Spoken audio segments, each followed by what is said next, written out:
O médico cardiologista Ricardo Petraco, ele que é brasileiro, está se preparando aí para a vacinação contra o coronavírus no Reino Unido. Na última semana, ele e a equipe do hospital em que trabalha, em Londres, receberam avisos de que em breve estarão recebendo, né, a vacina desenvolvida pela farmacêutica Pfizer e também pela BioNTech.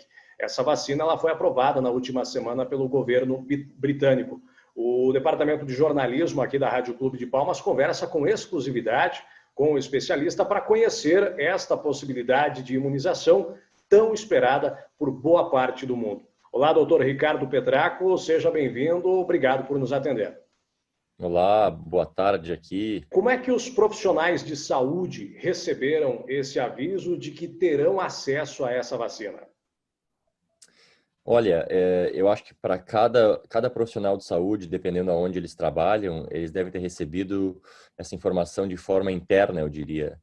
Porque os hospitais, pelo menos o meu hospital, nos informou num dia antes da aprovação oficial, que foi na quarta essa semana, da necessidade de se colocar em prática uma clínica de vacina, né? A clínica de vacinação a partir da semana que vem. Então, eu conheço alguns hospitais, alguns centros que tiveram estruturas semelhantes, mas acho que depende muito também de onde a pessoa trabalha, porque não vão ser todos os hospitais e todos os postos de saúde no começo que vão estar distribuindo a vacina. Então, são mais os hospitais maiores que vão virar centros de vacinação. Então, assim, eu acho que até agora, na verdade, são informações meio vagas e a tentativa de colocar um sistema em prática que permita que as vacinas sejam dadas para os profissionais de saúde. Mas ninguém recebeu nada ainda formal, uma data, um horário para receber a vacina. É tudo muito cedo ainda. Pois é, então ainda não tem uma data específica para o início dessa vacinação. A data inicialmente dizia segunda, mas agora se sabe que vai ser só talvez a partir de terça.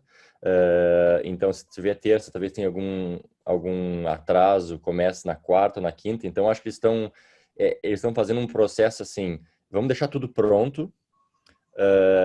Caso a vacina chegue nesse dia, a gente faz. Caso não chegue, a gente atrasa um dia. Então, mas eu acho que o que eles não querem fazer é estar numa situação em que a vacina chegue, o caminhão chega aqui do lado com o freezer e tu não tem uma estrutura para oferecer isso. Então, por enquanto, a expectativa é que seja no meio da semana que vem, ou no começo do meio da semana que vem, né? Bom, doutor, como é que tem sido a postura do governo britânico com relação à pandemia e à oferta dessa vacina?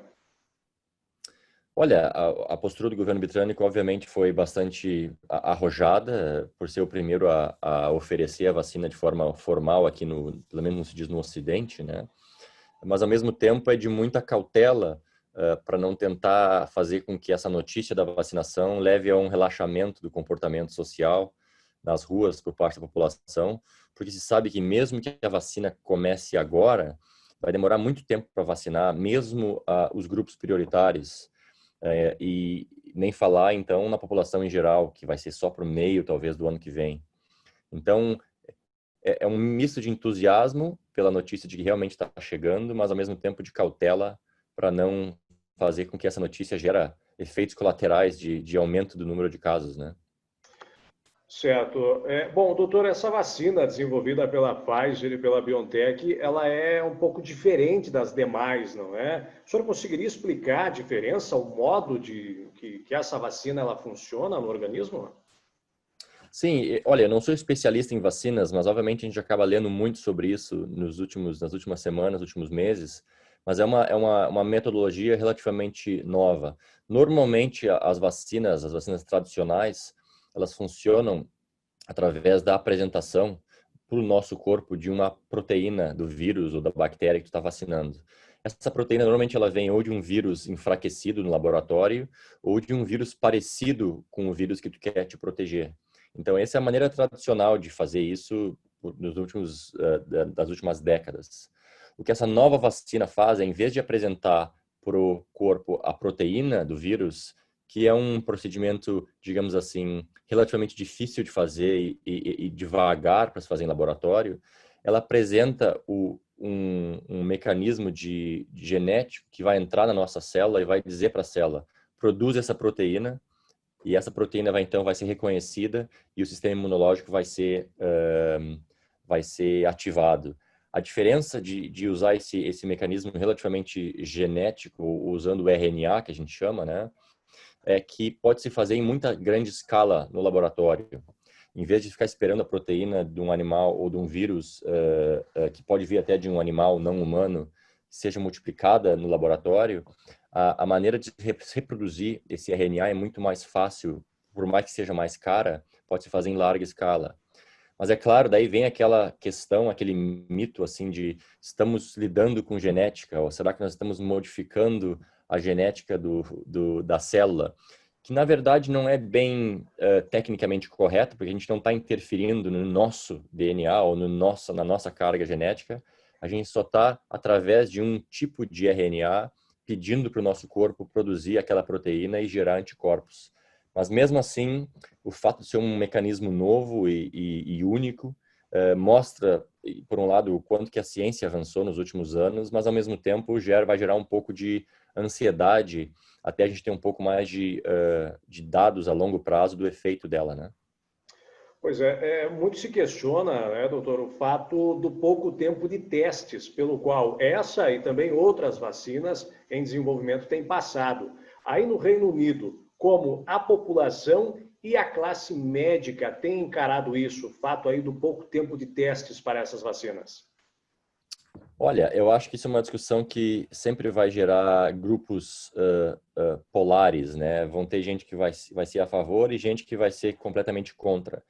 Mas a discussão tem que ser tomada considerando as circunstâncias únicas que a gente vive agora. Isso não é uma doença que circula há 20 anos e que a gente está tentando prevenir a longo prazo. Isso é uma doença nova que explodiu de forma muito rápida e para a gente tentar parar ela, infelizmente ou inevitavelmente, os testes vão ter que ser feitos a curto prazo. Claro que eles terão que ser feitos de forma metódica, como eles foram feitos, e toda a avaliação dos dados até agora foram feitos de forma exatamente igual a outro tipo de medicação e vacinas, só que o tempo, a escala de tempo que a gente lida agora é muito curta. Então é esse que gera um pouco de ansiedade, que a gente não tem um efeito a longo prazo da vacina.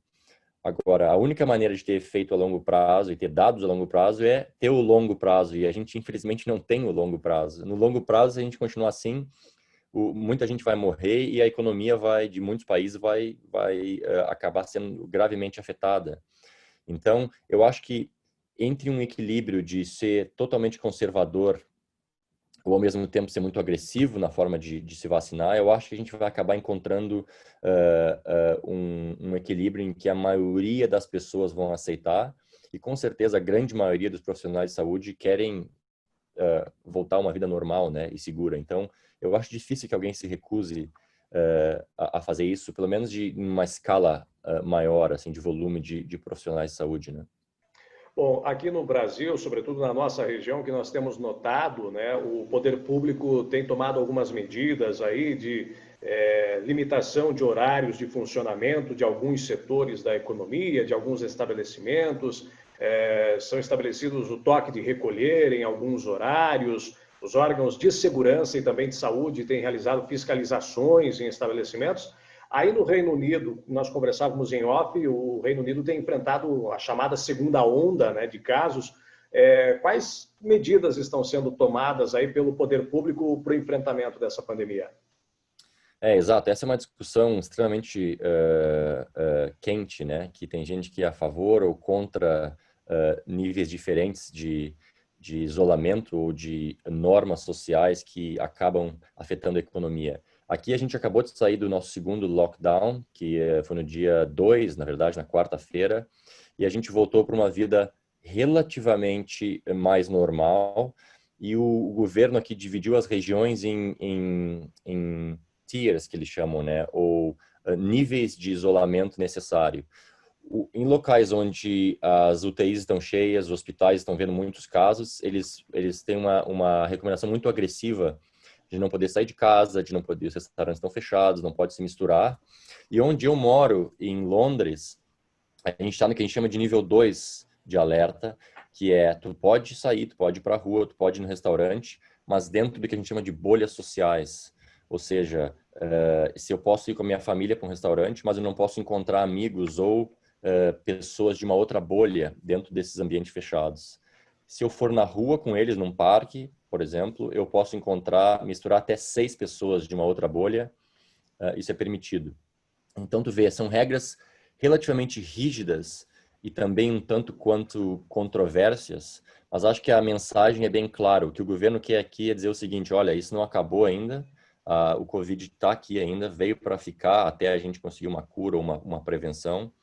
Então, não podemos agora, todo aquele esforço que foi colocado no começo, não pode se agora se acabar com ele por um relaxamento um pouco maior e começar a se abrir bares, ambientes fechados, pubs com muita mistura de indivíduos que acaba gerando transmissão da doença inegavelmente, né? Bom, doutor, o sistema de saúde do Reino Unido é público, né? Assim como no Brasil. O sistema de saúde daí tem dado conta de enfrentar essa pandemia? Eu acho que, em maneira geral, sim. No começo, obviamente, como qualquer país do mundo, qualquer cidade que foi muito agressivamente tomada pelo vírus, tivemos dificuldades aqui em alguns hospitais de Londres, no pico da crise em maio, em abril, teve-se bastante dificuldade em algumas UTIs, em algumas enfermarias de Covid, mas em média, no país inteiro, com o tempo que se ganhou com o primeiro lockdown, se conseguiu se abrir novas UTIs, mais leitos de UTIs foram dedicados a pacientes com Covid e muitos procedimentos eletivos foram cancelados. Então, eu acho que a resposta talvez curta para essa pergunta seja sim. Talvez a gente esteja lidando bem com isso, mas vai ter sempre alguém que vai criticar ou vai achar sugestões de como pudesse melhorar, porque, na verdade, como eu disse antes, foi uma pandemia inesperada, nunca vista antes. Então, qualquer tipo de crítica a sistema de saúde ou a governos, a recomendações públicas, é muito complicada, porque a gente está aprendendo ao mesmo tempo que a gente tenta se defender do vírus, né?